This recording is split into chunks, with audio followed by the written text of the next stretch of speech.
লন্ডনে বাংলাদেশের খেলোয়াড়দের জন্য এই রোজার মাসে ইফতার আয়োজন করেছিল বাংলাদেশ ক্রিকেট কাউন্সিল।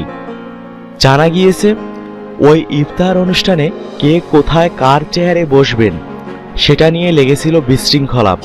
শুধু এখানেই শেষ হয়ে যায়নি, ঘটনার এক পর্যায়ে হাতাহাতিও হয়েছে উপস্থিত লোকজনের মাঝে। লন্ডনের মতো জায়গায় ছোট্ট একটি বিষয়কে কেন্দ্র করে এমন ঘটনা সহজে মেনে নেওয়ার মতো নয়। যদিও এমনকি আয়োজক কমিটির অবস্থা এতটাই খারাপ ছিল যে একের পর এক কাণ্ড ঘটেই গেছে। এমনকি নিরাপত্তা কর্মীদের তারা এটাও পরিষ্কারভাবে বলতে পারেনি কে সাধারণ অতিথি আর কে বিশেষ অতিথি। সব মিলিয়ে পুরো নাজেহাল অবস্থার মুখে পড়েছিল টাইগার খেলোয়াড়রা।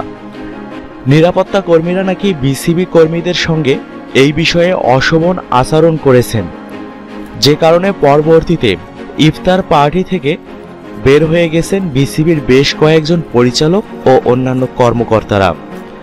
শেষ পর্যন্ত নাকি তারা বাধ্য হয়ে রাস্তায় দাঁড়িয়ে পানি আর বিস্কুট খেয়ে রোজা ভেঙেছেন। এসব দেখে বাংলাদেশ ক্রিকেট কাউন্সিল সভাপতি তাদেরকে অনুরোধও করেছিলেন ভিতরে যেতে, যদিও তারা কোথায় কেউ সাড়া না দিয়েই বরং দ্রুত ছেড়ে গেছেন অনুষ্ঠানের জায়গা।